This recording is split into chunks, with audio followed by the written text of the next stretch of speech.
Riyal one विभाग पक्षर चढ़ाऊ वज्रकाप्ता काती जबत 3 गिरफ। जोहार मुई रुद्र आपण मानके न्यूज 26 स्वागत।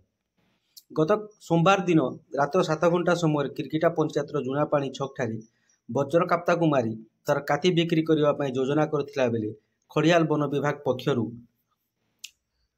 चढ़ाऊ कर ग्रामर 2 जन व्यक्ति और सिनापाली अंचल जड़े व्यक्ति को गिरफ कर आज से दफा 9, 39, 44, 48 एवं 49 बी लगे जाई 3 जन को कोर्ट चालान कर वनखंड अधिकारी सूचना देते। आसतु वनखंड अधिक ठारू सीधा प्रतिक्रिया नेबा।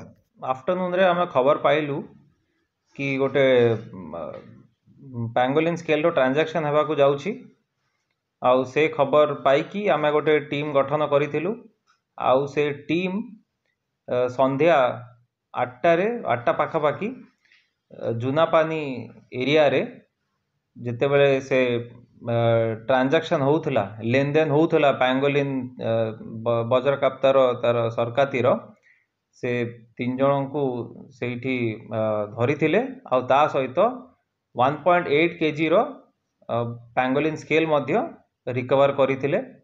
तापरे पचरा पचरी करा जाइछि आउ आजी तांको कोर्ट फॉरवर्ड मध्य करा गला।